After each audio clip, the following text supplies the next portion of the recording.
Welcome to my channel try to cook Swarna KCP. ఈరోజు ఆనపకాయ గారెలు ఏ విధంగా తయారు చేసుకోవాలో చూపిస్తాను. నా వీడియోస్ నచ్చినట్టయితే లైక్ చేసి షేర్ చేసి నా ఛానల్ని సబ్స్క్రైబ్ చేసుకోండి.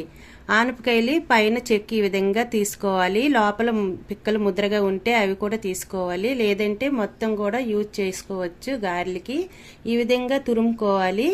ఈ తురుమంతా కూడా ఈ విధంగా తురుముకునేక 1 కప్ తురుము అయ్యాక ఈ 1 కప్ తురుములో అదే కప్పుతో బియ్యం పిండి 1 కప్ తీసుకుంటున్నాను. టేస్ట్కి తగ్గట్టుగా సాల్ట్ 1/2 స్పూన్ సాల్ట్ వేసుకోవాలి.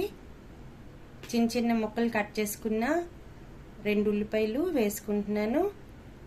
అల్లం పచ్చిమిర్చి చిన్న ముక్కలు కట్ చేసుకుని వేసుకోవాలి. కరివేపాకులు కొంచెం చిన్న చిన్న ముక్కలు కట్ చేసి అవి కూడా వేసుకోవచ్చు.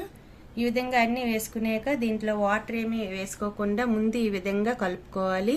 దీంట్లో ఎక్కువ వాటర్ ఏమీ యూజ్ అవ్వదండి. ఒకవేళ అవసరమైతే కొంచెం వాటర్ వేసుకుని ఈ విధంగా కలుపుకోవాలి.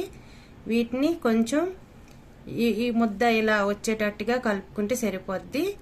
ఇవి సేమ్ మినపప్పు గారెలు ఏ విధంగా వేసుకుంటామో అదే విధంగా వేసుకోవాలి. పల్చగా వేసుకుంటే కరకరలాడుతూ బాగా వేగుతాయండి. దలసరిగా వేసుకుంటే మెత్తగా వస్తాయి.